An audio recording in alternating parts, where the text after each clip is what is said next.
you. Thank you. Okay, welcome everybody to this meeting of the Greater Manchester Corporate Issues and Reform Scrutiny Committee. We have apologies from... Sorry. Apologies, Chair, from Councillor McLaren, Councillor Tanya Birch, Councillor Rhinus and Duffield. Oh, and Callum Nolan as well. Okay, Chair. and thank you very much to Councillor Stanton and Councillor Al-Hadani for arriving as subs. You're very welcome, and making us quorate, which is good. I just as a Chair's announcement, I just wanted to highlight last week some members of the committee had a tour of the Greater Manchester Fire and Rescue Service Training Centre in Bury. That was very useful. The main purposes of our meeting was a sort of a briefing on the changing risk profile of fire, which was looking at different risk aspects, and particularly looking at some of the issues following the Grenfell and the Cube fires, which was very interesting. And so the idea of that was to inform us, I guess, so when we're scrutinising those issues in coming months, then we're better informed. So that was very useful. So thank you very much to the Fire Service for hosting that. And we should do that sort of thing in the future, actually, on different topics. Are there any declarations of interest? And I think the form is in your pack, if anybody does. And the minutes of the last meeting, which was actually our November meeting, because we weren't quorate in January. Anybody, any corrections? We can prove those as a correct record. Okay, so we're moving on to the main thing that we're talking about tonight, which is the budget. And the Mayor, Andy Burnham, is here. You're only here for 45 minutes. I think you've got to be somewhere else, which is fine. So I think it's probably best if we start with you, and if you want to introduce the budgetary issues, and then we'll have some time for questions. Thanks very much indeed, Chair. I think the first thing I would want to say is when it comes to setting the budget, I'm always conscious that council tax is a regressive tax, and increasing it is not something we do lightly. So it is something that is always subject to considerable debate and something done with great care.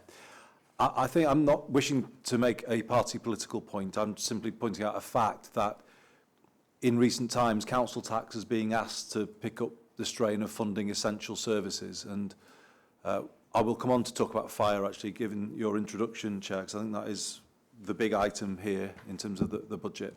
And I just think it does need to be pointed out that that isn't, in my view, a sustainable way in which to fund essential services. We have had a change on policing with regard to recognition from central government around the pressure on police numbers caused by cuts to the central grant. And I think we're hitting a point here where we need a similar recognition around fire, because carrying on in the way that we are, I don't think is sustainable. And maybe the Chief Fire Officer might want to also offer a view on this later down the line. But also, we need more support when it comes to improving public transport and particularly buses. So we've had a big announcement today from the Prime Minister around transport investment, much of which was welcome. But again, if we're going to build a London-style transport system, as has been spoken of and been promised, it does require London-style, London-scale subsidy. I don't think it's possible to do it, again, all through the council tax. Now, we'll talk on this issue around the RPAS and the funding that is going into that. That is intended to boost public transport and increase the numbers of people using it so that we can reform a bus system that is growing rather than in decline.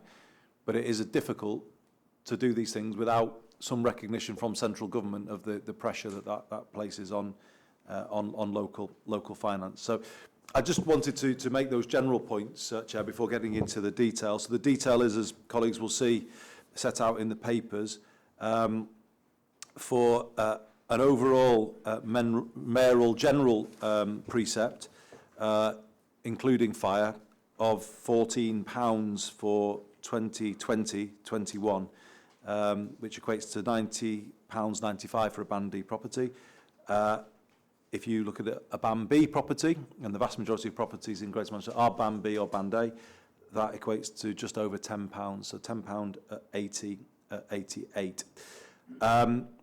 We are also proposing a £10 increase to the police precept, and that was unanimously agreed by the Police and Crime panel, which overall takes the combined increase of the two precepts, Mayoral General and Police, to £24, which is £7 less than it was last year. So we are, as I say, cognizant of the pressures on council tax and on our residents, but we've worked hard to keep this as low as possible.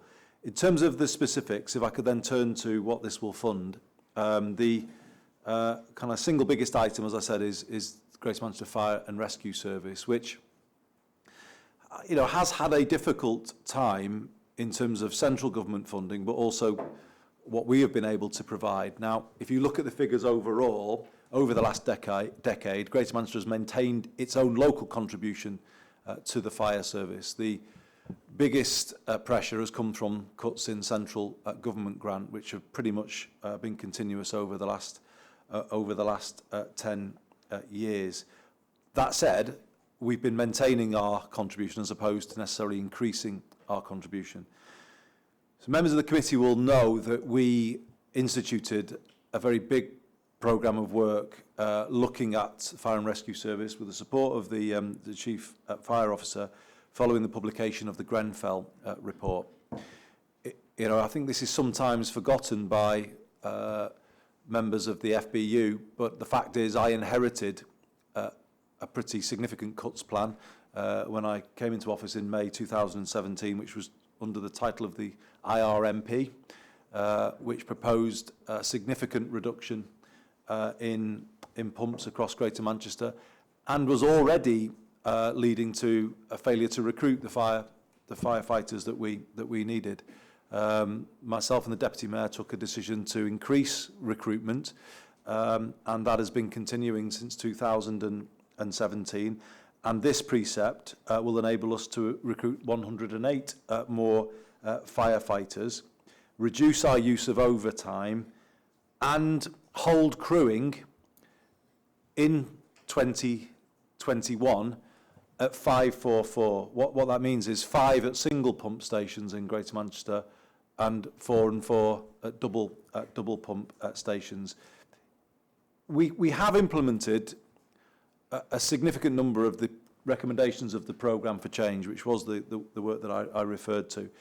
And I appreciate that that's been difficult, but I can't look at the reality of declining government funding, inadequate council tax funding to cover the loss from central government funding, and not have to take what are quite difficult decisions around Greater Manchester Fire and Rescue Service. So we had, when I came into office, an overall pumps on the run of 56.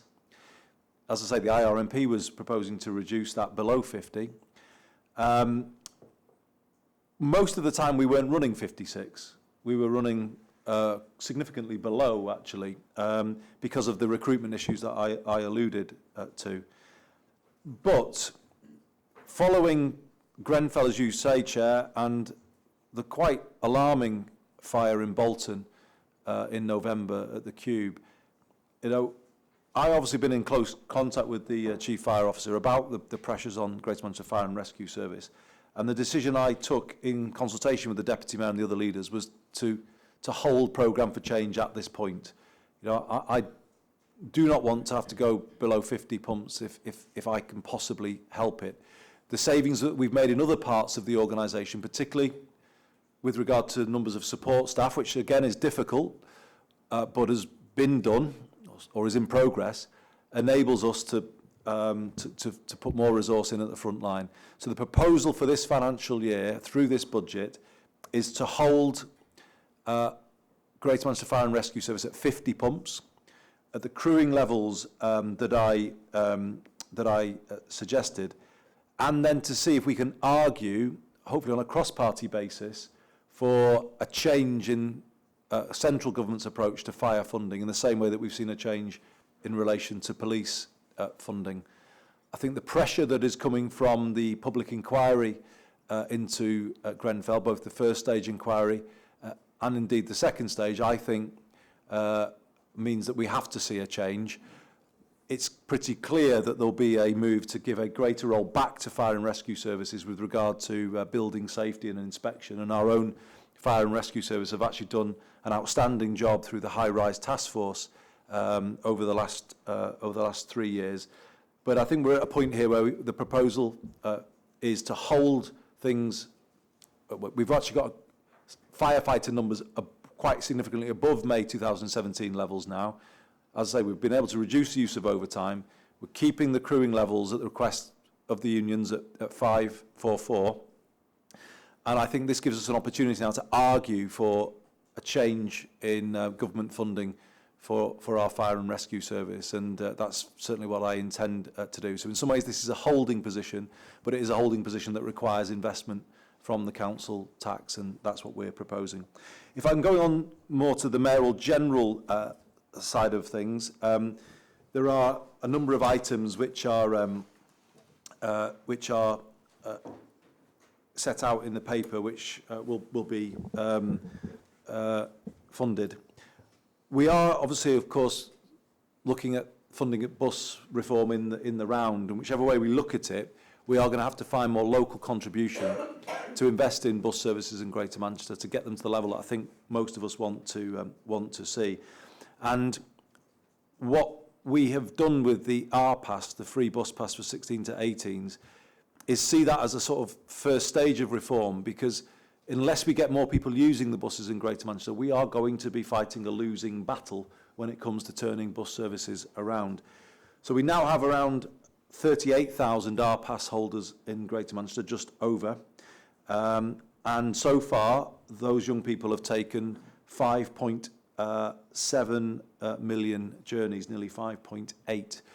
And Transport for Greater Manchester are doing the analysis at the moment, but we think this is at a level where actually the decline in bus patronage may be actually turned around by the R-Pass. We may see the line that's been going downwards since the mid-1980s may actually begin to level out or even begin to tick up a little bit as a result of this intervention.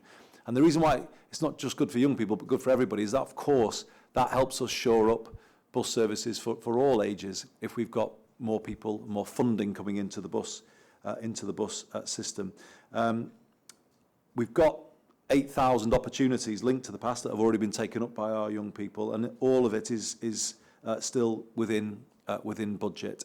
It's a 2-year pilot, as colleagues know, and we'll be issuing a fuller report soon with regard to the impact. There is a report out today from a further education publication which has interviewed Manchester College and Trafford College, saying that both report an increase in student numbers, which they attribute to the R-Pass, and actually an increase in student choice when it comes to young people travelling across the city region. One proposal you'll see mentioned in the paper is to extend the concession a little further in respect of young people in or leaving care. We have recently had a publication of a very difficult report into child sexual exploitation in Greater Manchester, which goes back to the middle part of the last, or even the decade before last,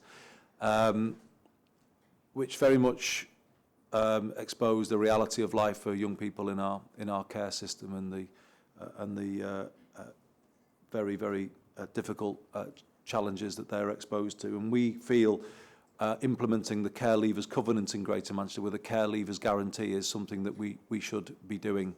So what we are proposing in the budget is a small amount of money, just over £500,000, to introduce a better and enhanced travel concession for the young people in or just having left care in Greater Manchester. And we think that is the right thing to do, to give more support to young people who don't have parents to fall back on. There's also funding for a bed every night, which is our groundbreaking initiative on rough sleeping, which you will I'm sure be familiar with. This is around a £1.5 million contribution.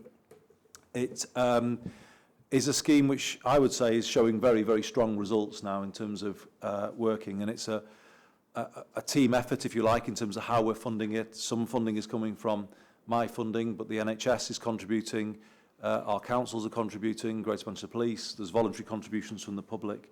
The figures are quite impressive, Chair. If you look at when Bed Every Night came in, this is the latest graph that we have.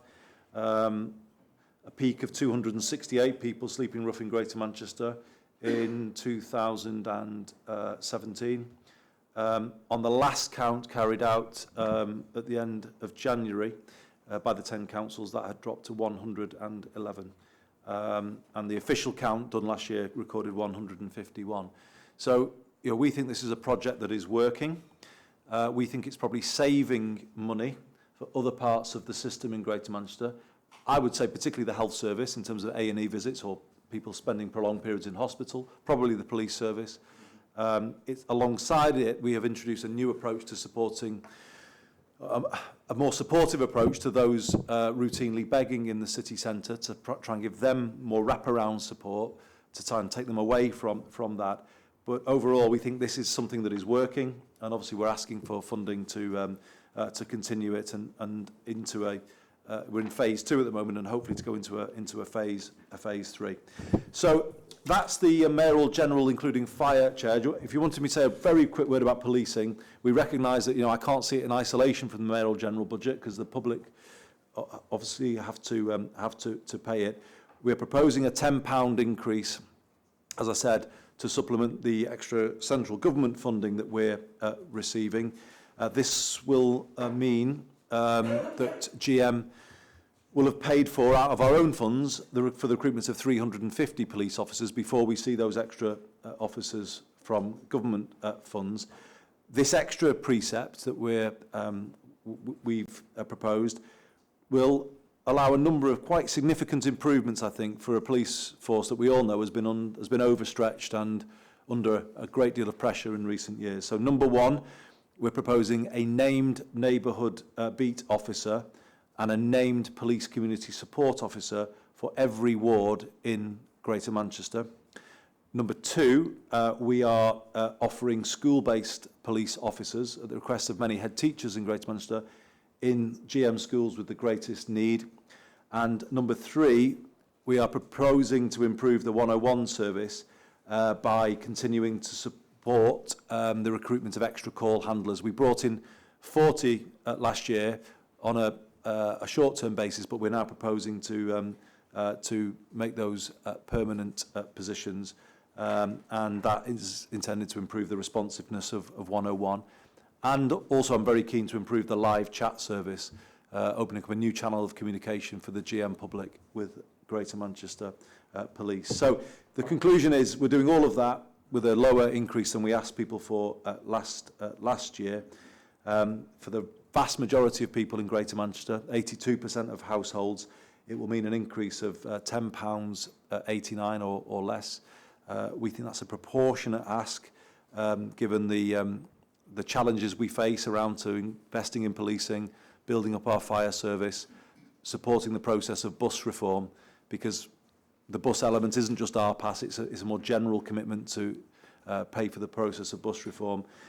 So all in all, we think this is the public's priorities. We're backing those priorities with this funding, but we've done so in a way where we've tried to keep it as low as possible. And I'd recommend the proposal to the committee. Okay, thank you very much. Who has a question for the Mayor? Yes, Councillor Marshall. Thank you, Chair. You were talking about the Bed Every Night. You said that we're now on phase 2. Can you explain, you're saying going into phase 3, what is actually phase 3 compared to 1 and 2, please? Thank you. Thank you, Councillor Marshall. So Bed Every Night began in November 2018, and if I'm honest, it was thrown together would be the wrong phrase to use, but it was kind of brought together at short notice because we had a winter coming and we wanted to do more than we'd been able to do the winter before. So it was born out of a request from the voluntary sector. Rather than having the stop-start of opening some nights when it's cold and not others, they were saying it'd be much better to sort of provide for people continuously and also kind of get the benefit when people are in a settled place, they then can start to recover and move forward. And that was the experience of what people remember as the beast from the east. When we were operating provision for 14 nights continuously in the winter of 2017-18, everyone reported noticing a big improvement when people were in the same place for 2 weeks. That helped them sort of move forward. So Bed Every Night was born from that. And when we say a bed every night, it is the same bed every night. When people go into our provision, they don't get moved around. They can stay in the same place and recover at their own pace. And I think that's one of the secrets of the success of a bed every night. But it was recognised that phase one, if we call it, it wasn't perfect. It was quite rough and ready in some ways, in terms of the nature of the provision. And we opened up a conversation with the health service particularly about whether they could help us continue the programme going, because it was working, but could we bring in extra funding from the health service, but at the same time improve the quality of what we were providing for people. So when the health service came on board as a funding partner, we have been able to provide more healthcare within bed every night settings. There is more women-only provision in phase 2 than there was in phase 1. There is more provision for couples. There is more single-room provision and provision for people with pets. So it's got better, but I'm looking at the reason why we're talking in phases is because there isn't a budget for it, and I'm constantly trying to find a budget as and when, and we're kind of funding it, and the current funding runs out in June.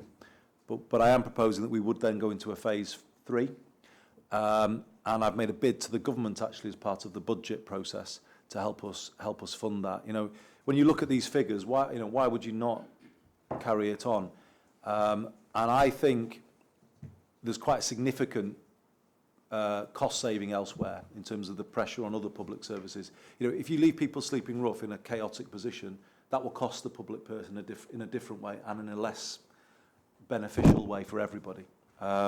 So we think it is working. Phase 3 would be about more mental health support, possibly more addiction support. There's still this issue that comes back to us that we need more drug and alcohol support in our bed every night locations, and that will be something that I would very much want to improve in any phase 3. But I'm up. You know, I think this reflects an amazing commitment by our 10 councils, amazing commitment by our voluntary organisations working in this space, by volunteers themselves. I was in Salford recently with the Salford rough sleeping team, housing team. I mean, the level of commitment from that group of people was just fantastic. And what they were all saying was, we've now got options to give people. You know, before we were getting calls or people kind of turning up, we had nothing to, we didn't have enough to provide people. And obviously Bed Every Night's given an extra resource that they didn't have before. So, you know, I would very much be wanting to create a phase 3. But I do think, you know, we're looking at the figures officially being published in 2 weeks' time. We're going to record a 37% reduction year on year. I don't think other places will achieve the same level of reduction. And I hope then at national level there's a recognition that what we're doing is working, and maybe we'll get more support to put it on a... I'd like this now to be on a permanent footing rather than a stop-start approach. But, you know, it's a really incredible success story for Greater Manchester, I think. And, you know, I think it shows when we all pull in the same direction, there's a real difference that we can make. Thank you, Chair. Yeah, there are some great things going on, Andy, but the one thing I'd like to make is a comment, really. I want to congratulate you on your sales pitch there, because you're talking about £7 less than last year, but what we forget is that increase last year is still there. So we are keep going. This is a real increase. So I mean, and from a parochial point of view, you talk about Band B being the norm. But Stockport does suffer disproportionately in the number of and the amount of money that we actually have to put into GMCA. Well, no, thank you, Councillor McGowan. I mean, I'm not, you know, I'm not trying to gloss the proposals. As I said, I mean, I gave the figures, £24 overall, but the police precept was £24 last year, so it is lower. And the fire situation is not one. I ideally want to be in this position. As I said at the beginning, you know, why am I funding, or why are we funding what most people would consider pretty essential provision for our communities from council tax. I don't think it should be funded on this basis. So I'm not doing it necessarily through choice. When it comes to buses, you know, I think I answer more letters on buses than any other single issue. And if you're going to be serious about turning buses around rather than just talking about it, you do have to find ways of, you know, of investing in it. We now have, you know, the government saying that they're going to help us, but we had to put this initial investment in to get the process of reform going. So you know, none of it is easy, and I'm not saying it is. And you know, I realise this creates a real challenge for our residents. But you know, more police, more firefighters, funding to turn the bus system around, and actually dealing with the crisis of rough sleeping. I mean, those are the things I've heard repeatedly over the last 3 years. And you know, we've got to. There's no point us asking for devolution in Greater Manchester and then not responding to the public's priorities. We're trying to respond, but do so in a way that minimises the call on our residents.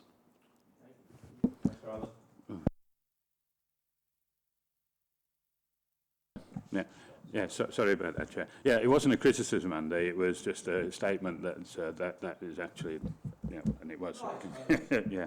There were a couple of other things I did want to quickly ask. The £10 take-up for the over, well, it's not over 65, it's 65 and a bit now, isn't it? But what's the take-up like? Is that providing quite a decent income to, which obviously we can use for bus reform in due course?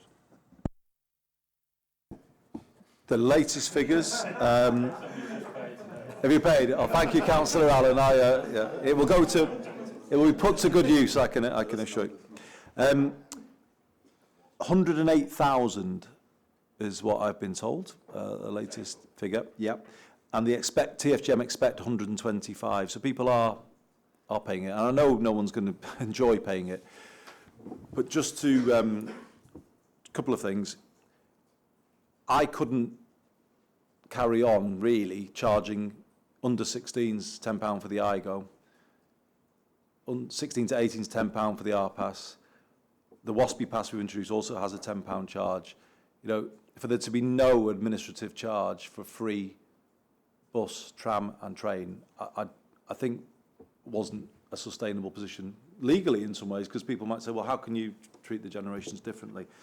But also, we, as I said before, we've got to take the decision to put more money into this bus system. It won't improve to the level we want it to improve to unless we're prepared to invest in it. It's been in a state of decline for 30 years, and you know the trouble will be if you would have older people with the pass, but increase. Well, we know this, don't we? Fewer buses to use. I mean, that isn't an attractive place for anybody to be. So we're conscious that, you know, obviously the bus pass is still free, but this funding is coming in, and the leaders were very clear that it needs to be ring-fenced for bus reform, and it will be. Was it about that specific point, Stella, that you... No. No. Well, we'll come back to you in a bit, if that's okay. Yeah. I might take two at a time, if that's okay, because I'm just conscious of time. So Councillor Allen and then Councillor Morgan. Thank you, Chair. I've got to say, by the way, that paying the £10 was fairly painless. And I, for one, don't object to that. I think it's a sensible move. But I wanted to ask about bus reform, because in the budget papers, there is you've identified a cost of 134 million over the next 5 years. What I'm really interested in is the council contribution within that, which you have as 17.8 million. So a couple of questions on that. First of all, is that fairly accurate? Is that kind of fixed, or does it depend on government contributions? And secondly, when might that be due from councils? Thanks, Andy. Thank you, Chair. It's kind of slightly going back with where John mentioned earlier in terms of, I mean, there's some substantial numbers in here, and I mean, excluding fire in your own budget, you're proposing a 31% increase on Band D properties, and I know what you've said about Band B, but that's a substantial amount of cost. And I mean, just looking at some of the costs, I would, given what you've said about the tightness, I'd have thought you might have put some tight on the mayoral direct costs, because that is, in this budget, is expected to increase by over 50%. So I just wondered if you could look at and maybe explain some of those cost increases. Paragraph 4.7 on page 30. Councillor Allen, it's the cost that is in TFGM's assessment of what it would take to follow through the process of reform and their option of franchising, which has been set out in their assessment. That is a number that means it can be done if GM was to do it on its own with no help. If things were to change, and I think there's a reasonable expectation that they might now change with some of what's been announced today by the government, some of what was in the government's manifesto, I think those figures could change. But that is, I suppose you could look at it as a worst case scenario. If nothing changes, that's the money that will be needed. But what I think it shows is it's a doable thing to make this change, and it's a contribution that would, of course, be linked to the decision-making process and the way in which the timetable through which bus reform would develop. So, we had the consultation which ended in early January. We are currently assessing all of the replies to the consultation, including the replies from the bus companies. We don't intend to prolong this unnecessarily. I think it's important that GM decides where it's going on bus reform. And of course, then the contribution would come over those years. It will be staggered over the years, depending when the process begins. But it would be, I think, whichever route we decide to go with bus reform, through the partnership route or the franchising route, I think it's likely that we are going to need to see investment each year over the coming years to, as I say, to enhance the bus system. On the mayoral costs, I'd not heard that figure before, so I don't know whether the Treasurer could help me out on the 50% figure. Yeah, that's in part a reflection of how we're sharing costs across the different parts of GM. So there is a corporate charge from different parts of the CA to the partner organisations, and that's gone up to reflect an increased amount of work going on in different parts of the system. We are balancing that off with savings that we're making through working together, through working more closely with TFGM, between the CA and TFGM, and working more closely with partner agencies. Although the headline figure has gone up, in fact, the impact on the precept is lower than that, because the proposed increase for the precept for our pass was £9 on its own, and the increase for fire was £6.25. So actually, overall, by finding additional income and additional savings, we've put the precept up by a figure lower than those new investments required for our pass and fire and rescue. And we've also funded the Abed Every Night costs and the care leavers costs within that. So across the totality of the budgets, the costs have gone down, and that's meant that we've not had to raise the precept by as much as those individual items that are making up the new investment. I mean, I do get that concept. So what's the increase then in the mayoral direct costs? Because there's a big amount of staffing costs in that. What's the FTE increase in that cost, and what is the reduction of FTE across the other parts of GM? So the overall increase in mayoral direct costs is full-time equivalents. Yeah, none. So in terms of the Mayor's office, it stayed the same. So the only increase in the Mayor's office is inflation and pay awards to those existing staff. So the other part of that is a knock-on increase in the overheads across the combined authority that are applied to the Mayor's office. But the direct costs have stayed the same in terms of whole-time equivalents. Councillor Jolly, then Councillor Smith. Sorry. So sure, Councillor Morgan, I've got no extra resource, nor have I asked for any extra staff. Probably not presented in a fantastic way. The interpretation, you placed on it was a reasonable one, but it does not reflect any increase in the staffing of my office. I mean, it's just a comment, just in terms of, as somebody who does this as a living, as an accountant, I would suggest, as it's not to yourself, but perhaps that you reallocate the cost, to have comparatives, because that's what I would do when I was presenting a budget, if you're reallocating costs. Okay. Councillor Jolly, then Councillor Smith. I will be very quick because it's not, a lot of it has been dealt with already. It's about the franchising. First of all, I was going to ask whether the £5 billion that's been announced today, if there's any indication that that might help us in some way. You've alluded to the fact that it might cause some changes. The other thing is about the 17.4 million statutory charge. That shows as a potential in-year cost. And obviously, all the leaders, our city mayor, know about that because it's gone through the GMCA. But I can't see anywhere in Salford's budget, to my view, that there's any provision being made in case that crops up. So is that likely to be a charge which will come up in year? And presumably the authorities are going to have to be ready for it.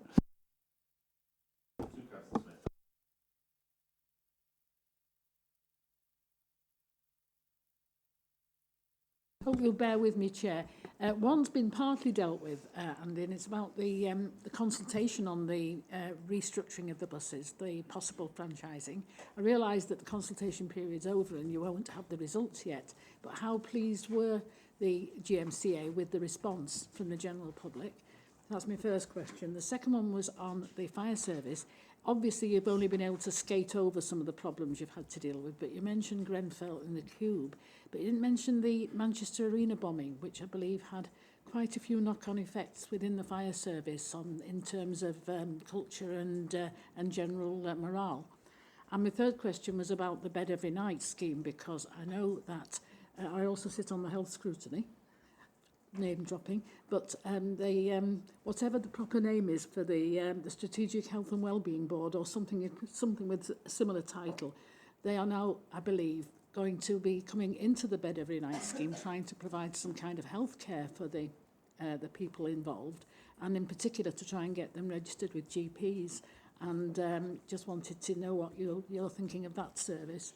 And my last one was about the Bed Every Night service as well, really, because it's amazing the results it's been having, but outside Greater Manchester, I don't think anybody's heard of it.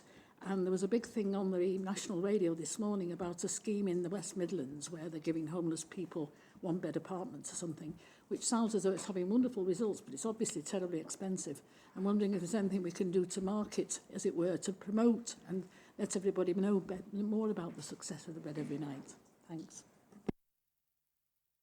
Well, I think Steve Wilson might just pick up Councillor Jolly's point. I'm pretty confident it's going to be funded through reserves, waste reserves that were passed back to the districts. Am I right? Or Yeah, so in terms of the individual districts, everyone has set aside that money in their reserve. So their individual, we've liaised with them on how they've reported this in their budget setting. So so they've identified a one-off reserve. Some have linked that to the waste reserves because that's formed a source of funding, but it is all set aside in each of the councils. So that, yes, he will. So Councillor Smith's point, in terms of the response, it was between 8,000 and 9,000, I think, is what it ended up at, which I think is all right. If you think of the spatial framework, I think the first one got over 20,000, the second one got between 15 and 20 from memory. And, there's more controversy, if you like, there. So 8,000 to 9,000 is a good number. I think the vast majority of responses supported the proposal from TFGM. I think over 80% supported it. But of course, there were substantial responses from some of the bus operators that proposed a partnership approach. We're currently doing a very thorough piece of work, working with Murray, looking at the detailed replies that we received, and that will be reported soon to the combined authority. As I say, there's no intention to delay, but we do have to give due consideration to the replies that we've received, and that process is very much underway. In terms of the fire service and Kerslake, the fire service has been undergoing a very significant process of of change over the last few years, which has been very ably led, I might say, by our Chief Fire Officer. You know, it's never easy, is it, to make a change of this kind. I keep coming back to the point, we were changing things when I came into office, but not in a transparent way. The number of firefighters was dropping. The use of, we were sometimes not running pumps because there was nobody available. We were overusing, well, there was overtime arrangements that weren't backfilling some of the problems. Just, it wasn't right. And in some ways, you could argue by kind of making it more transparent, we've brought the issue out, but it needed to be. And I think we're now in a position where the fire service is on a firmer financial footing. I don't know whether there's any sense of improved morale, possibly not by some of the communications I received from the FBU, but the point is, it's not just all about numbers and stopping cuts. The big call I received from our firefighters when I came in was a wish to remove what was called the roster reserve system, which meant that they never quite knew what they were working in any working week, and they could be moved around the system like pieces on a chessboard. And I listened to that, and I went back to a much more predictable shift system, which did cost us quite a lot of money, actually. So it wasn't all about making savings. And that was the single biggest call I got from firefighters. And, you know, I hope it's improved morale. I don't know whether it has or it hasn't, but, you know, certainly I think sickness rates are a little bit better, I think, Jim, than they were. And yeah, we'll continue to talk to our frontline firefighter colleagues, because while it's difficult, it's still a process of where we're listening, and we want to improve things for people if we can. In terms of Bed Every Night, it's absolutely our intention to have more GP involvement and more NHS staff involvement, and we've got a bit of that, but I think the more we do that, health and housing, I think, on this issue need to be sort of absolutely working in lockstep, because the housing is crucial, but then the extra healthcare support, I think, really helps people recover and move away from the streets. I'm not so sure how much we want to promote it around the country, in that sometimes people say to me, oh, there'll be people coming from everywhere to kind of come to Greater Manchester too. And there's a tiny bit of evidence of that, but actually not a great deal of evidence. You know, the vast majority of people in Bed Every Night are GM residents, or people whose last residence was in GM. When the figures come out in 2 weeks' time, I think people will see a big change in GM, and I think questions will be asked, well, what are they doing? It is a Bed Every Night, but it's also Housing First, which I think is the Birmingham scheme that you saw on the news. So we have that as well. And the latest figures I have, as of today, are that there are now 79 people in Housing First in Greater Manchester, which is that model of a flat plus support. And we're funded from a government pilot to do that. So it's both together, I think, is the important thing. But combined, they are making a real difference. Thank you. If we could squeeze in Councillor Stanton, that would be good. Thank you, Chair. I did say a good question, and trains in by the end of it. So just looking at today's announcement, HS2 has decided is coming to Manchester. I think welcomed by a lot of people, not by some, fair. Birmingham by 2028, Manchester by 2040. Have you got any particular thoughts about the prospective effect on the competitiveness of the GM economy arising from that 12-year lag as compared perhaps to the West Midlands economy? Okay, and we'll also squeeze in Councillor Al-Hamdani as well, if that's okay. It was just very quickly, you talked, and I appreciate, about the issues of the tax being regressive. In terms of the charges on that you're adding in, the concession, the travel pass, the admin charges, how regressive are they in comparison? Because I wouldn't want it to be adding more regression into that mix. Okay. I think it's a worry, to be honest, the publication of a clear timetable for London to Birmingham for HS2, but still an uncertainty about when this investment is coming here. And I did make that point in response to the Prime Minister's statement today. Overall, I welcomed it, because they are now talking about one scheme for the North, which is North, South and East, West combined. I think that is the right way to look at this, because the solution for Piccadilly has never been right. When it's been in this North-South straitjacket, it's always come up with the wrong solution of East-West, and Sir Richard Lees has made that argument very forcefully and correctly, in my view.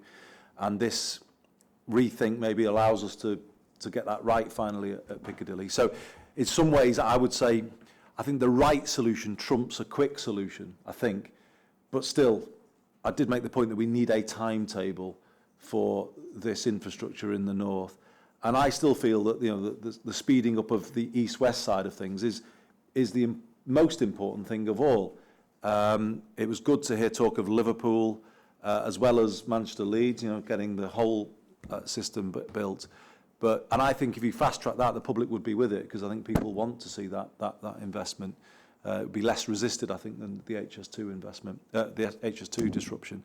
But yeah, we will be absolutely pressing them for a clear timetable for that infrastructure, because there would be a risk that if we're left without it, that a competitive advantage goes to the Midlands, and you know, obviously we'd be working to ensure fairness from our point of view. Equally, there's talk of cost savings in the northern bit, so we don't want a gold-plated railway between Birmingham and London and then some sort of second-class option here. So we'll be watching all of these things extremely closely. But I don't think today's bad news for Greater Manchester, because we had the wrong solution at Piccadilly. There's just no getting away from it. And it was a solution which would have meant that from day one, Northern Powerhouse Rail had no room for growth. It would have been at full capacity from day one. I would say that would be to repeat the mistakes of the past, where central Manchester hasn't had the capacity for growth that it needs when it comes to rail infrastructure. So we think today's a step forward, but you're absolutely right to say we need to keep pressing for clarity on the timetable. The big missing piece in the jigsaw today, platforms 15 and 16. You know, if you want shovel-ready investment that benefits the whole of the north, that is it.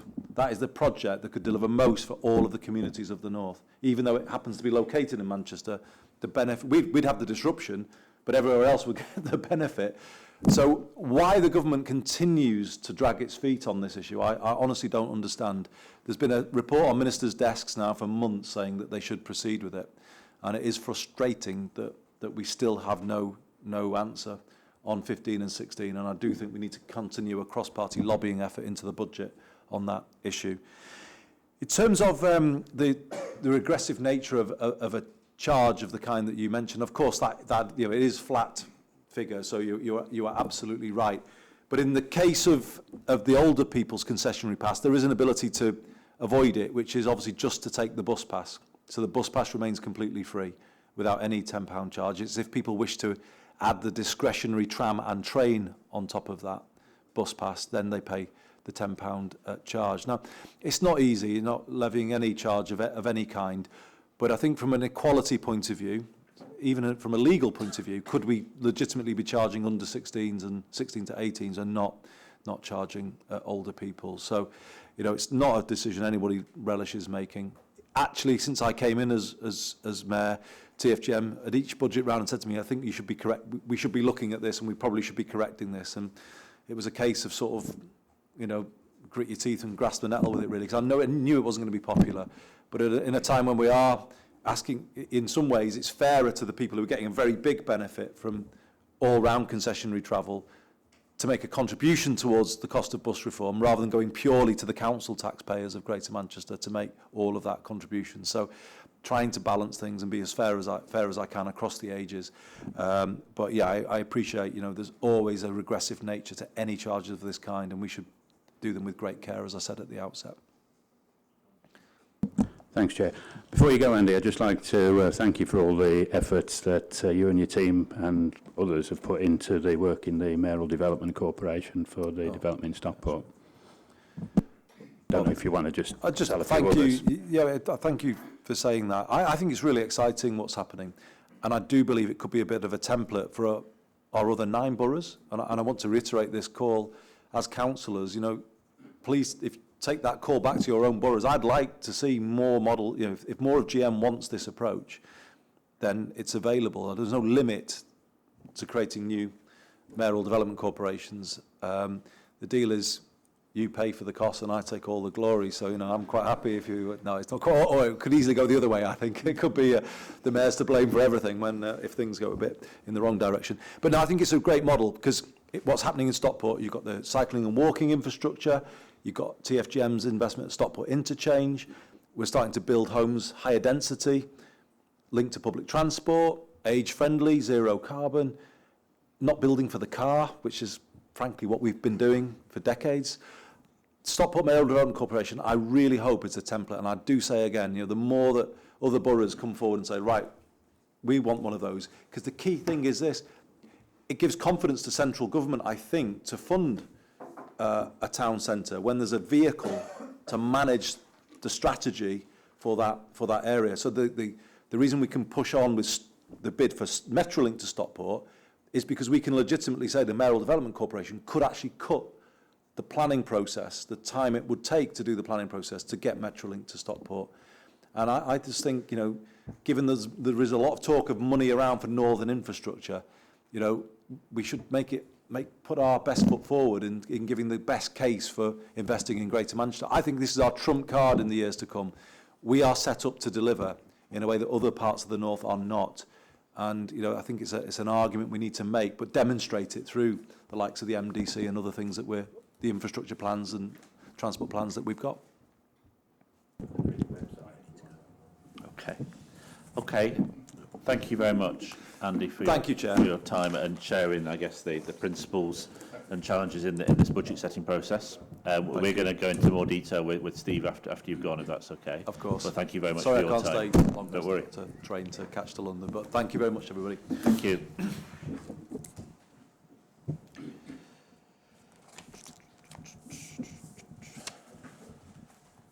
Okay, so the way we're going to do the rest of the agenda, if that's okay. So there are, as we said in the pre-meeting, there are 6 papers. We're not going to go through them one by one, but Steve's going to take us through a presentation which essentially takes us through them, but in a slide format, so it's a bit more easier for us to deal with, I guess.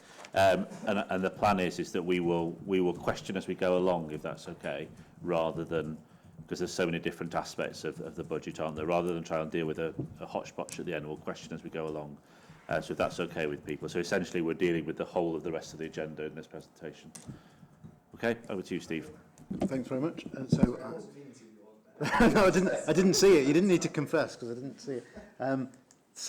I will go through these fairly quickly. A lot of this ground has been covered. There's a couple of slides at the start that I will just go through. We did touch on them at the last meeting, but I know there weren't many people there on that occasion. So this is just bringing you up to speed with the process side of things and where we're going to. And then we've got a slide on each of the budgets. Most of them I'll flick through, and then we'll talk a little bit about capital at the end. I've not actually got a slide on capital, but I know, talking to Tim, it's not something that hasn't particularly been here for discussion in the past, so we can touch on that, and I'm more than happy to have a separate session on capital at the next meeting, maybe, just to go into that more detail around that, because obviously that's not particularly a one-year budget setting focus. This is a much longer term. Yeah. Yeah, well, I'll just give you the headlines and you can ask questions from the report, but then we'll pick it up in that other session. I think that'd be really helpful, actually. Just a reminder of the different budgets and the funding sources. So obviously the Mayor went straight into a couple of the key areas that are funded by the Mayoral Precept, but they sit in a raft of GM budgets which are in each of those different papers that have been shared, and they're all funded in slightly different ways, largely through a combination of some form of government grant, whether that's a revenue support grant for individual specific areas like police and fire, or whether that's a particular capital investment grant, as you'll see when we talk about some of the capital budgets and some of the GMCA budgets like adult education, where there's a large grant funding element to that. So they are hugely complex. I'm finding that out. Or I have found that out in my first sort of 6 to 8 weeks here. I have got Amanda here, who is a genius on all of this stuff. So if I get a bit stuck, I may refer to her. Funded from a variety of different sources. In terms of the budget setting process, we wrap everything together in the papers that are going to the CA on the 14th of February, on Friday. Actually, there are a couple of technical processes that sit behind that. On the Mayoral Precept itself, that paper went in an earlier form to the CA meeting on the 31st of January. That then enabled the CA to report back, which it needed to do by the 8th of February, which there's been no formal support, so that then goes no formal report made as a result of that. So that rolls forward now into the budget setting paper that goes on Friday. So that taking that twice just gives the opportunity for a formal response to the mayoral precept element. And there's a similar process that sits behind the police budget. So although obviously this committee doesn't directly focus on the police budget, there's the same process. It goes before the end of February, before the end of January for review. The Police and Crime Panel will then report back, make suggested changes, and it will go for confirmation before the end of February. As the Mayor said on the police and crime proposals that went on the 31st of January, they were unanimously agreed by the Police and Crime Panel. So that paper will now be adopted in terms of the £10 precept. So it won't go back for a second meeting, although there was provision to do that. Just some technicalities around the voting. So the CA can reject the mayoral budget by a two-thirds majority and replace it with its own budget. There was support for the paper that went in January, and there hasn't been a formal report back since. So that will, so we expect that to pass on Friday. Transport, there's a separate paper on transport. Some of that is funded through the mayoral budget, some through a variety of other sources, predominantly from districts, making both a levy contribution and a statutory charge. The statutory charge element came in as a result of the change of powers during 2019-20. The 86.7 million is set in statute, so that can only be changed by a unanimous vote of the combined authority. So going back to the discussion on the 17.8 million proposed one-off increase for bus reform, that will have to go back for a formal vote from the combined authority, and it would need a unanimous approval from all 10 boroughs for districts for that to be adopted. The waste and GMCA core budget are funded in a similar way. There isn't the statutory underpinning for those processes, but we follow the same timetable, particularly so that councils can build that into their own budget setting. So, for example, in the GMCA core budget, the 9 million contribution from districts is made clear in the papers.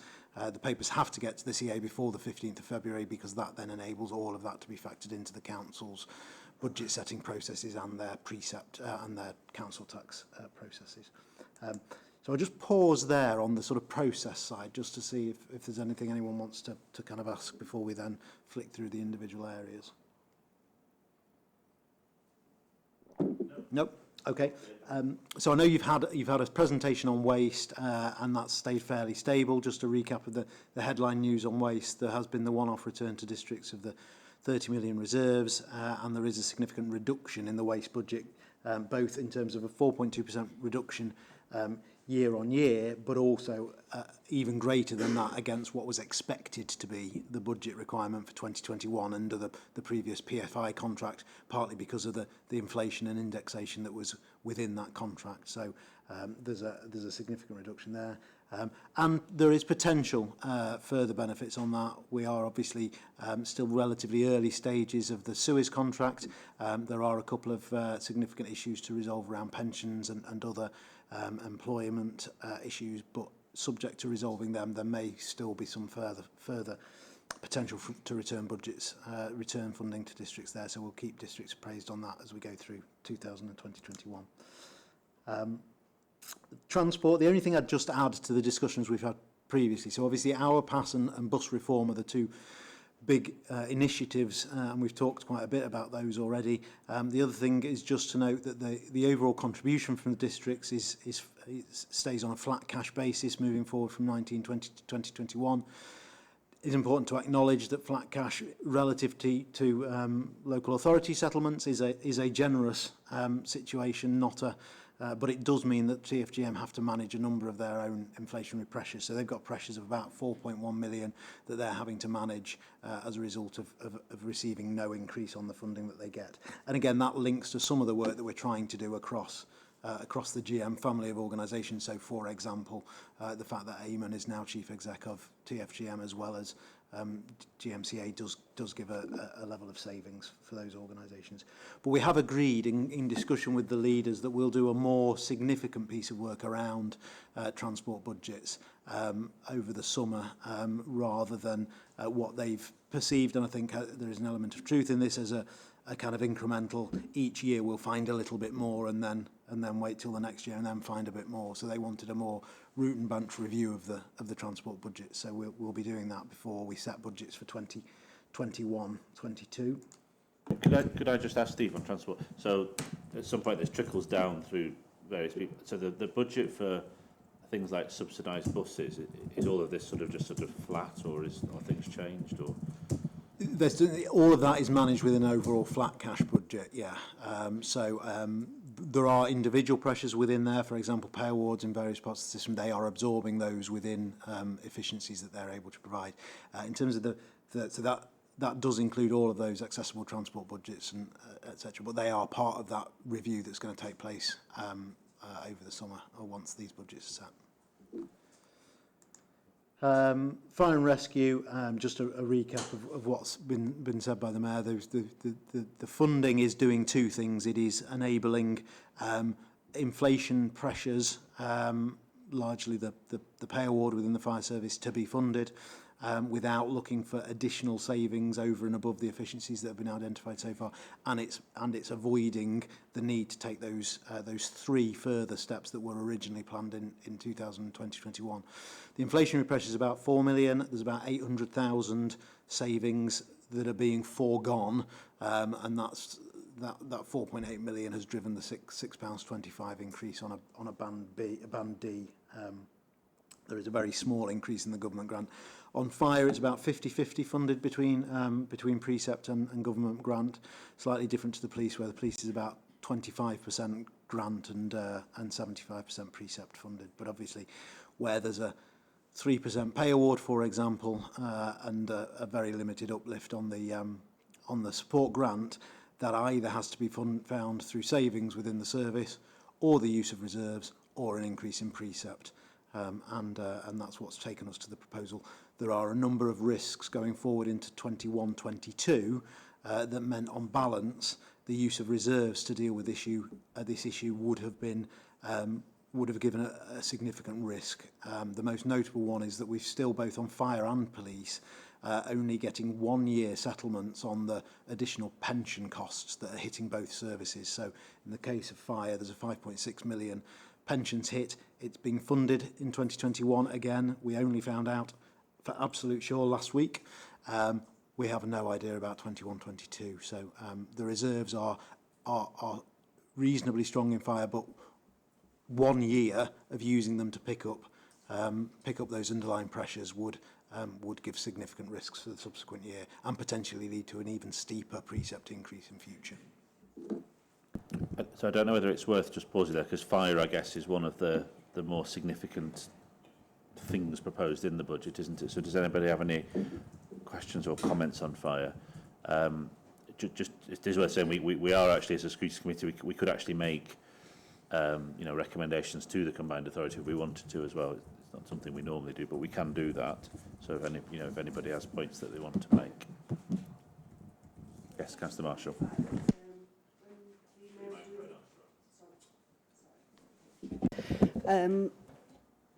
When the Mayor was doing the budget earlier, he said that with the precepts for the fire, that he wouldn't be reducing pumps to less than 50.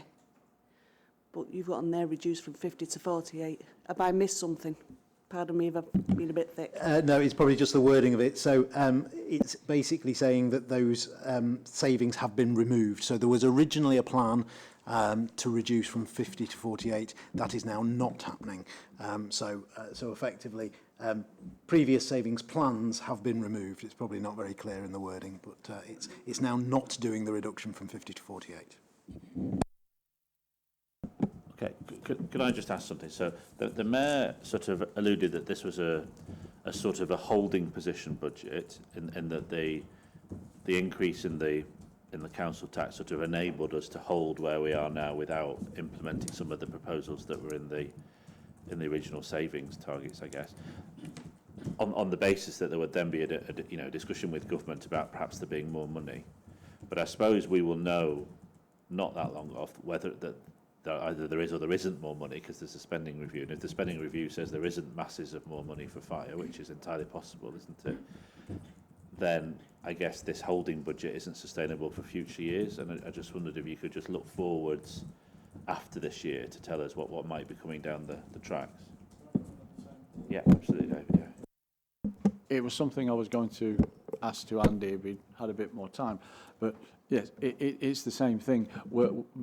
In the original plan, there wasn't a precept increase. I know the FBU's attitude was just put the precept up. So we put the precepts up and we've held it. It implies there's going to be a review of the plan informed by Grenfell. So if we look at, we could be ripping up the rest of the plan if Grenfell says it implies it really isn't feasible to reduce what we've got. So therefore, there must be a longer plan. Are we therefore planning for at least inflation increases of the precept year on year, unless we get significant extra funding? I'd just say something about the sort of finance side of that, but Jim might want to come in on the Grenfell side of that. So obviously the key is what happens to the central government grant. If we assume that stays the same, then the full burden of any inflationary uplift would either have to be found through efficiencies within the service or the precept. So if it was being found through the precept each year, that would be a similar figure, a little bit less, but a similar figure to this year's increase. So it would be around about £5.50 rather than the £6.25, partly because we're catching up with not delivering those savings. So if there's no ripping up of the plan because there's a fundamental review of how firefighting is delivered, then there will be, then without an increase from central government, there will either have to be savings found or a precept increase. And obviously that's informing some of our submissions around the budget and some of our discussions with central government. Obviously, if there are further pressures that come out of the next phase of the Grenfell review or other work, then that would be on top of that inflationary uplift. Yeah, Chair, not a great deal to add. I think there's still a considerable long-term degree of uncertainty around just exactly what the central funding will look like. Phase 2 of Grenfell is just about started now, and it's for another 2 years before we get that. We certainly feel that, or I certainly feel that from a Greater Manchester point of view, it's an appropriate time to take stock of exactly what we have to provide by way of a fire and rescue service, given Grenfell and given the Bolton Cube incident. The government has committed to setting aside £10 million a year for 2 years to fire and rescue services, specifically to implement the recommendations within the Grenfell report. And equally for GM, we need to learn from the Cube incident as well, which is separate but very closely linked to the Grenfell recommendations. So that whilst there is some interim funding for a specific piece of work, longer term, we're continuing to lobby. Certainly the Mayor has been lobbying on our behalf, and fire and rescue services are now making considerable noises at central government to attract more central funding, but there's certainly nothing definitive or indicative of us getting more. All that I can do and all that we're actually doing is just stepping back at the moment to look at the programme for change that was adopted and is being delivered, just to reflect on what Grenfell and the Cube are telling us, and it will have an impact. And we're just going to have to package the service in the way that we think is appropriate. My own view is that I think that we need to inject an ongoing amount of funding for the service, purely to reflect Grenfell in its own right.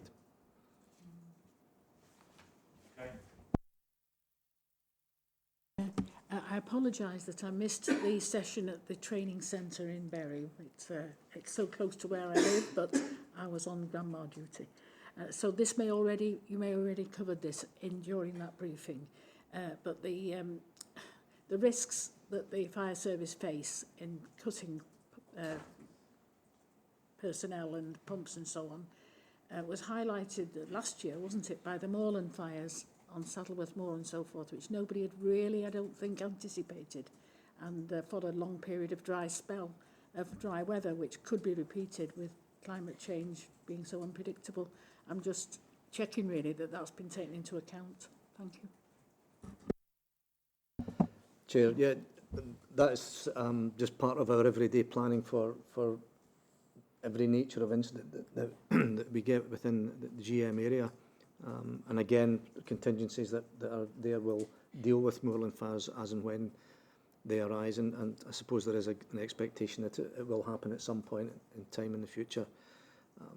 I suppose the other message that was coming out from the session that we did recently at the Bury Training Centre, while some of the focus was on Grenfell, I think what we tried to get across was that the incident at Bolton at the Cube was not a high-rise incident. It was a building that was below 18 metres, and that's not covered within the high-rise or Grenfell report.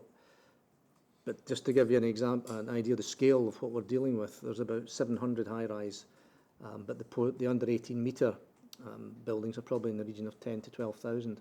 These are the buildings that we don't know too much about. The high-rise ones we've done. So again, within what's coming out, the degree of uncertainty and the risk to the firefighters turning up at incidents to buildings which aren't behaving in the way that we have trained them in terms of what we know about the buildings and what they're built from. So from a firefighter safety point of view, there are significant challenges going forward, all of which we're trying to build in, not just as part of Grenfell or the Cube, but in everyday operations, very similar to the strategy we adopt for the moorlands. So we have to deal with it, we have to build it in, but we certainly don't ignore any of it.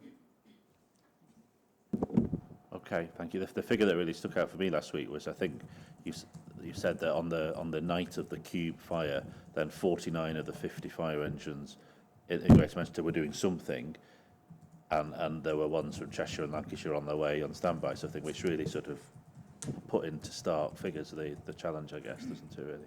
That's one big fire. Yeah. Anything else on fire before we move on to the Mayoral General? No? Should we move on, Steve?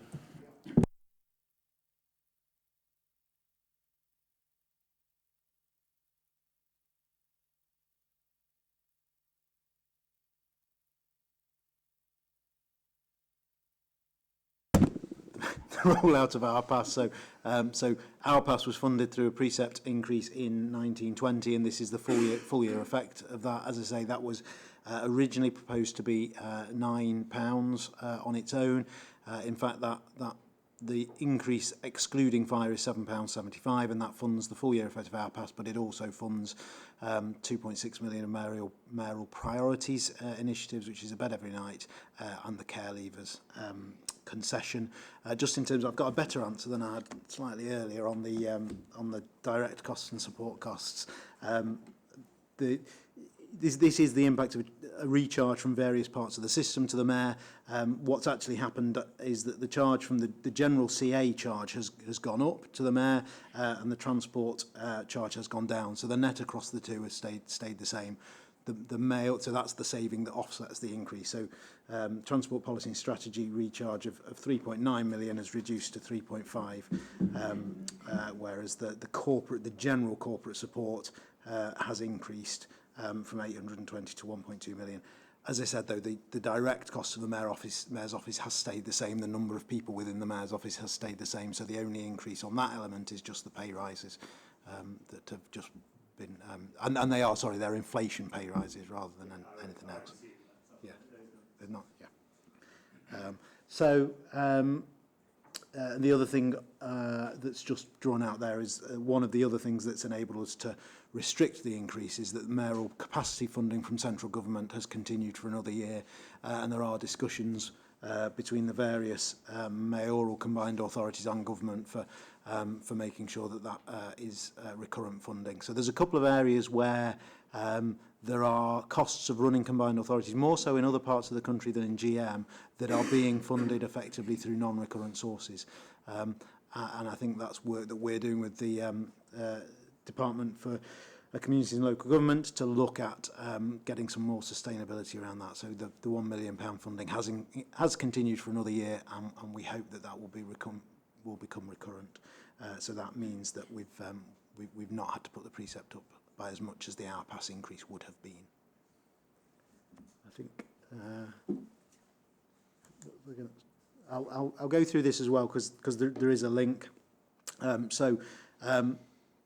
The combined authority budget, the net cost of running the combined authority, which is funded by the districts, by yourselves, is 9 million.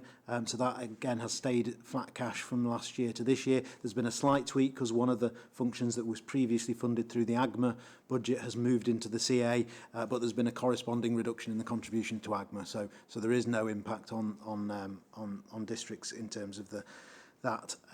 But in some ways that only tells part of the story, because actually the overall funding for the GMCA initiatives is 209 million, as you'll see from the paper. The difference is those things that are funded from central government grants or funded from earmarked reserves that have been set. We've been given funding for multiple years that we've put into reserves, and we're drawing down to fund individual services. So that's not using reserves, using any of the general reserve. As it says there, the general reserve is expected to stay the same, which is at around about 3 million. But there is an awful lot of earmarked reserves across a variety of different functions that the CA provides. And one of our discussions with leaders are actually we need to get into a bit more detail on this. So we focus on the charge to districts because that's the number one figure that you're interested in. But actually there's an awful lot of interesting stuff going on. So if you look at the tables that are in the reports, the breakdown of that 209 million, that reflects a lot of the core work of the combined authority. So again, similar to the capital budget, that might be an area that we want to do a bit more of a deeper dive into during 2020-21, because I think it's fair to say sometimes it gets missed because the net cost to GM districts is just that £9 million, but actually that does kind of miss a couple of other areas. The other big area within CA is around the retained business rates. So I'll pause before going into retained business rates because that's a topic in itself, really. Okay, so any questions on this aspect of the Mayor's budget? Just on the previous slide, Steve. So just so I understand the council tax rise, so the proposed council tax rise for the non-fire element, yep, I guess, is £7.75 for a Band D property. Yes. Is that about 45%? Yes. Okay. But obviously it's from an extremely low starting point. You don't need to sell it to us, you just tell us the answer, can't you? But so what does £10.88 for Band B mean? Because that's higher than £7.75. So £10 is the overall, £10.88 is the overall Band B increase. That's split between fire of £4.86 and non-fire of £6.02. So the equivalent to the £7.75 is £6.02 okay, for a Band B and £5.16 for a Band A. Thank you. Dave. Cheers, Tim. Just quickly, and it's just really interesting, and apologies if it is in later documents. So this year we spent within margin of rounding 4 million on transport policy and strategy. Proposing to spend 3.5 million next year. And then, in addition, 233 grand on other strategy. What does that actually cover? Because that's a lot of money. So what we've done this year is look at the call on the CA corporate functions that is driven by the activities of part of the organisation to make sure that the charges sit in the right place.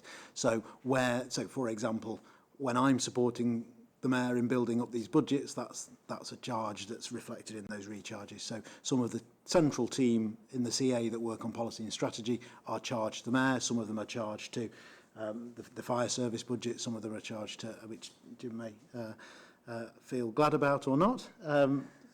So we've been through that review of looking at how the corporate function supports the overall business, which is to say, in those two lines for the Mayor's budget, it's meant it stayed reasonably neutral.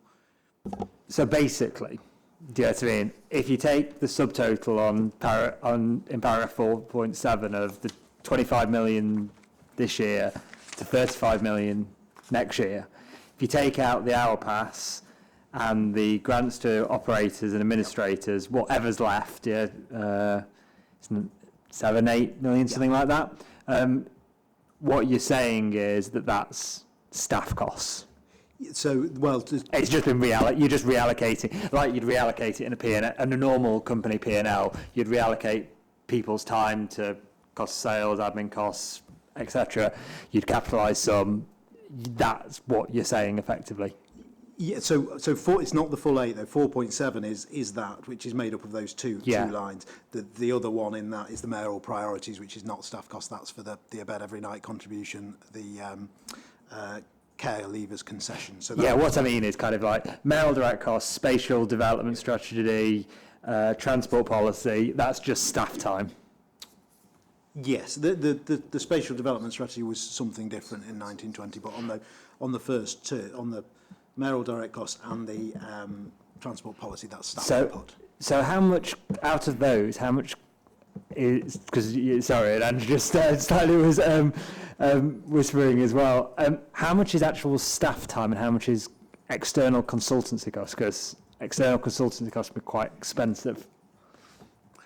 So we would have to take that question away. I mean, effectively, the ratio would be the same largely as it is for the organisation. So it's a recharge of the things that have driven the use of that function. So if it's a function that uses a lot of external resources, then that will pass through. But I don't know the split, but we can have a look at it. It's more a point than a question. I totally understand, and I mean, like, I get how some things will be consultancy because you need expertise, etc.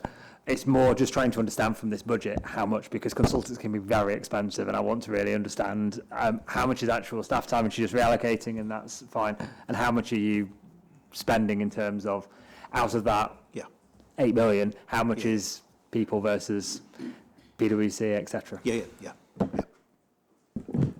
I actually think a look at sort of staffing costs and consulting would be a useful thing for this committee to look at perhaps next year almost. Yeah. It's a sort of a, to look at as a whole. And can I just ask a slightly related question actually, which is, because the mayor was quite keen to tell us how small his office was, I guess, which is fine. But, there is a cycling czar and a nighttime economy czar and an LGBT plus champion, all of which are extremely worthy things. But I guess all of this costs money, and I'm just wondering where is this in the budget? Perhaps Andrew wants to answer you. So, with the exception of the cycling czar, the other appointments that have been made by the mayor to those positions are not remunerated. But do they have offices? Do they have a? No, they're just supported from here. Is that?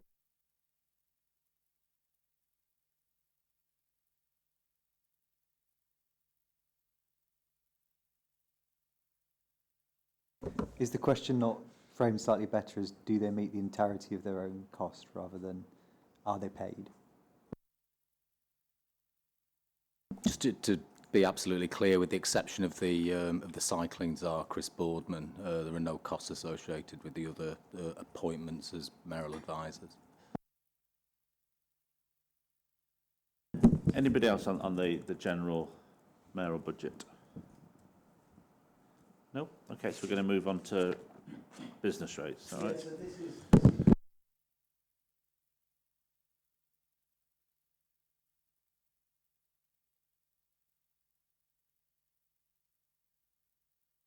separately as an item, and the paper that's going to the CA is looking for approval on some of these things. So what we try and do for the leaders and for the CA is set out where we think we're up to in terms of the funding that's coming in through the retained business rate scheme, and what our current commitments are and what the likely proposals for other commitments are. So just in terms of a reminder of the scheme, we've initially it was 3 years. We're in a kind of plus 1 year in 2021. You'll have seen from some of the national announcements that there's obviously a lot of work being done around reviewing business rates as a whole, but we have had indications from the Treasury that they do want to get to a sustainable approach for the relationship that business rates growth has with combined authorities. So the deal here is that if we can do things that increase growth within GM and that leads to an increase in the business rates take, we don't want that disappearing into a national pot and being divvied up across the whole of the country. So can we better align the incentives to deliver on growth with the reward for delivering that growth? And that's what we've seen through the through the pilot. For GM, that means 100% of business rates growth on the baseline year of 16, 17. I can't remember what the baseline year is, but I think it is retained. But for GM, what happens to that is that 50% goes to the districts and 50% comes to GM. So far, of that 50%, we've invested in a number of different schemes, but we've also returned some of that money to the districts as well, on top of the 50% that they retain. So in terms of going forward, we're obviously working with government on a couple of things. One, when the original Memorandum of Understanding was drawn up for the pilot scheme, there was a clause in that where when they reset business rates growth in 2020-21, which is likely to be based on 1920 outturn, it should only be a partial reset. So when a part of the growth that's been achieved over those 4 years stays permanently within GM. And the link is where we have invested, and you, as individual districts, have invested in schemes that have directly delivered growth in business rates, that would be baked into a permanent funding source for GM. And I think that the expectation was that that could be around about 20 million a year. So we're working with government to fine-tune exactly how that is done, to make sure we all agree on the definitions of what we have driven through local investment. But there's obvious examples. If you look at Stockport and the work around Stockport interchange and things like that, you can see where businesses have gone into those new developments. That's been directly delivered through investment from the public sector. So that's kind of the background. Other parts of the country have some schemes that are similar, but they tend to work on a 75% retention rather than 100%. No two schemes are exactly the same, so it's a delicate balancing act in terms of working with other combined authorities and with national teams to make sure we can get the right answer going forward around this. What we're trying to do now is, and I think the deadline for returning information was the end of last week, for authorities to tell us about those self-generated increases in business rates, so that we can submit that information to government as part of that partial reset. So what's going to what's in the paper is a further proposal. So at the moment there is uncommitted potentially around 73.6 million available. That's based on some assumptions around what's going to come in the final tally up of business rates growth in 1920 and a projection for the 2021 figures. So that can be quite volatile. So we can't guarantee that funding. So what we've said is when uses of that funding are brought forward to CA meetings, we'll make sure they're very clear on the latest information. There are a number of ongoing schemes that we're asking for funding to continue for the next 2 years, and they're in the top box. There's a couple of new schemes within there for 1 year funding. The mayoral election is an interesting one. We continue to lobby government around this because actually elsewhere in the country PCC elections are centrally funded. In GM we don't get any funding, so they're getting the PCC election for free in GM. So we do feel that is not fair. So we are pushing for funding of that. Similarly, other combined authorities are struggling to fund their own mayoral elections.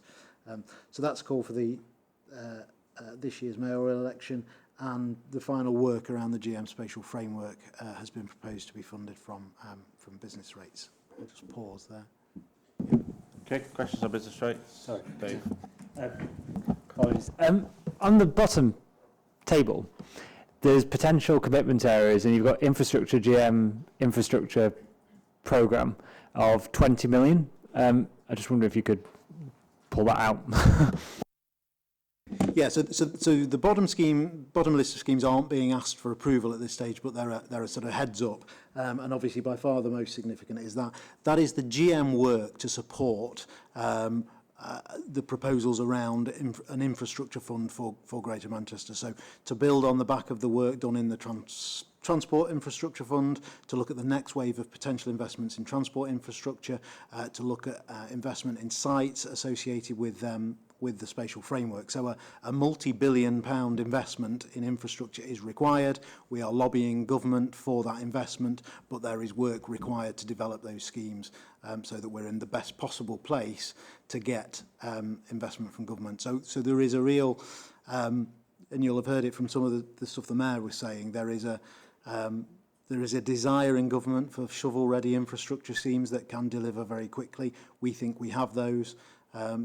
We have been developing those over the last couple of years, but further investment to get them over the line would be required. So that's 20 million, but it's delivering potentially billions in terms of infrastructure investment if we're successful.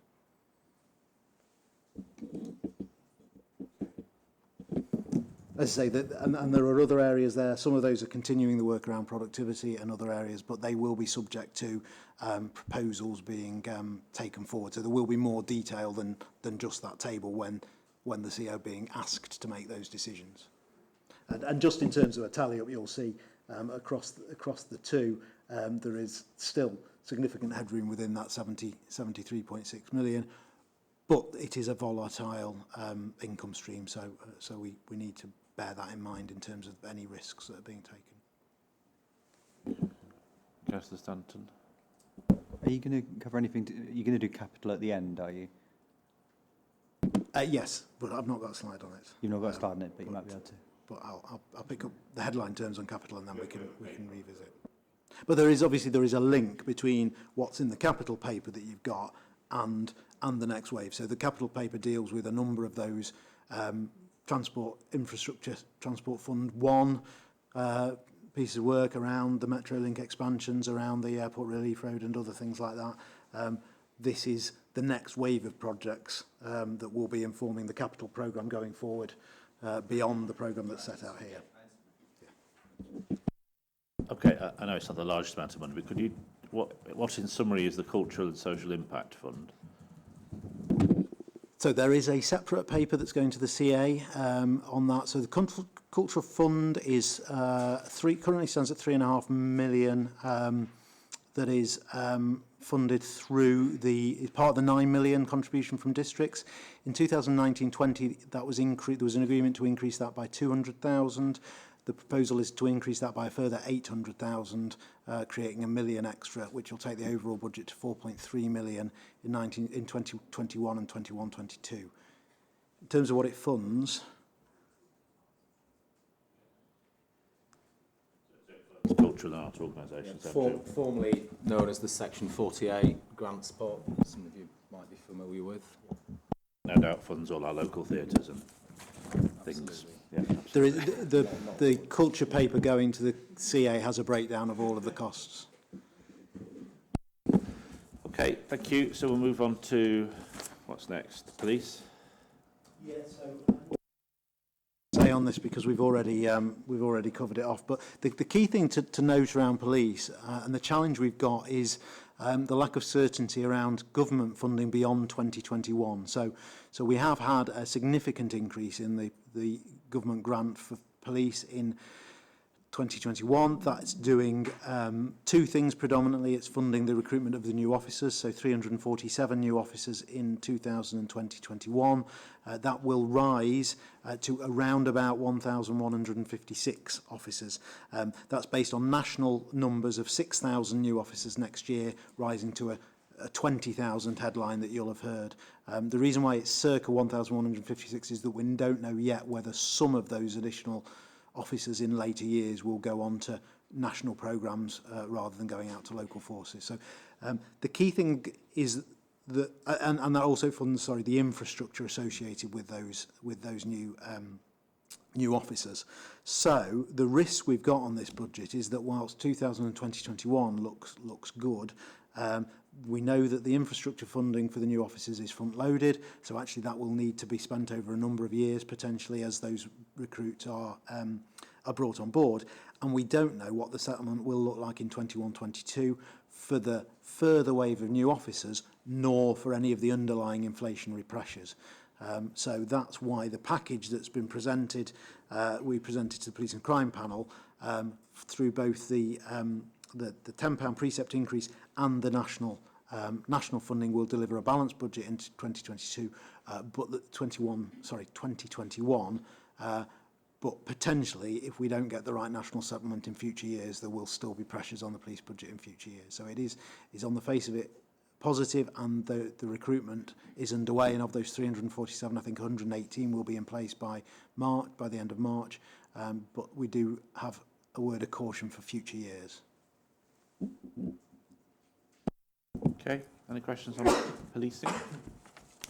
Could I just ask, the Mayor was very careful when he was speaking about this, actually, because I think he said something like the £10 increase that a Bandy property will pay will enable 350 police officers. But in actual fact, those 347 police officers are funded by government, is that not right?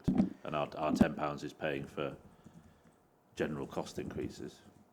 So I think it's certainly been presented in the government papers as a package of funding. So they present their funding and that they assume all of the authorities are making the £10 precept increase. Yes, you could recruit the 347 officers without that, but there wouldn't be funding to pay for the current officers. So for me, it's a funding package that allows us to maintain the workforce that we've got and add the extra workforce, and also make sure that we're not having to divert officers into back office functions because we're having to strip costs out of that area because we've not got any inflationary funding.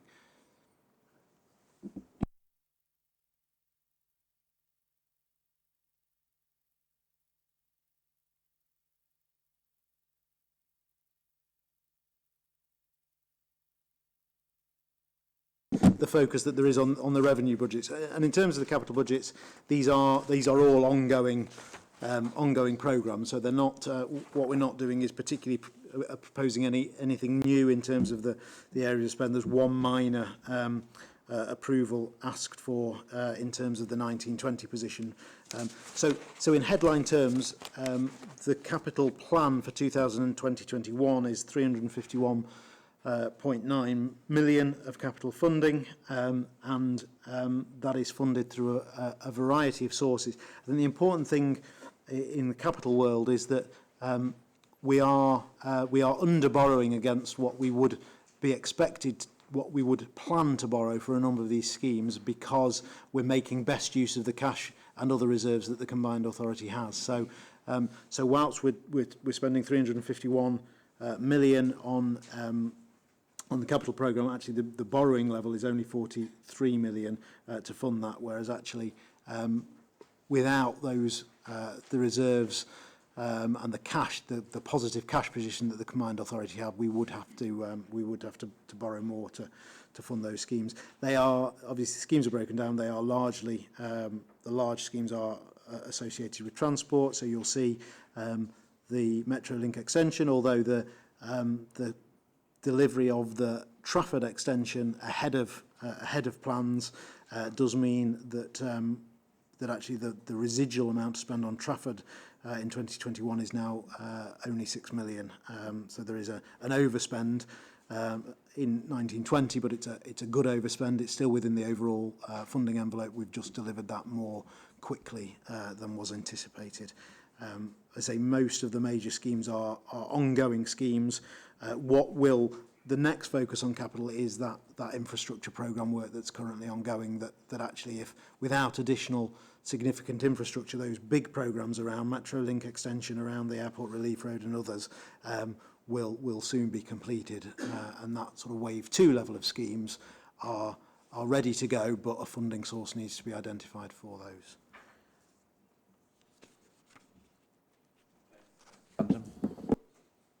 Just a quick question on capital and borrowing. Will all future borrowing now be directly in the name of the combined authority itself? Talking from a Manchester perspective, before the CA had the ability to do things on its own back, use Manchester as a vehicle to do that. Is everything going forward going to be directly in the name of the CA?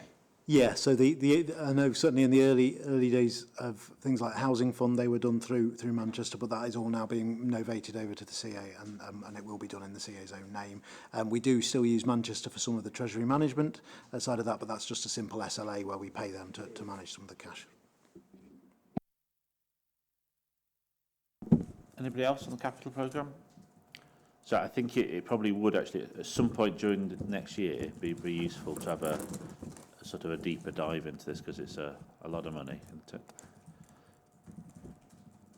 Yeah, sorry, Dave, sorry. So this is just a general question, because it's something that I particularly am quite interested in as somebody who has to go on the Altrincham line, about capacity on the Metrolink. and we're spending a lot of money, and I know it's one line on the Metrolink capacity improvement over this year as well as the next 2 financial years. It's just really kind of but then it seems to dissipate in terms of what are we actually spending in terms of that huge amount of money, in terms of, is it additional trams, is it changing the way that the routes are done? It's just, to be honest, it's interest really more than... So obviously separate from the extension and trams associated with the new line, there is the tram renewal programme that's going on. So there is a delivery of 27 trams overdue, actually, at the moment. So the main bulk of that is around the renewal of the trams, but there are also some renewals around the lines. So a couple of the lines are now due for significant maintenance overhaul, particularly those that are more bendy than others, technical term. So it's around that ongoing, and I think the sort of lumpy nature of it is particularly associated with the renewal of the tram fleet. But I don't. Yeah, there's an 18-month lead-in from ordering a tram to being delivered. It takes 18 months.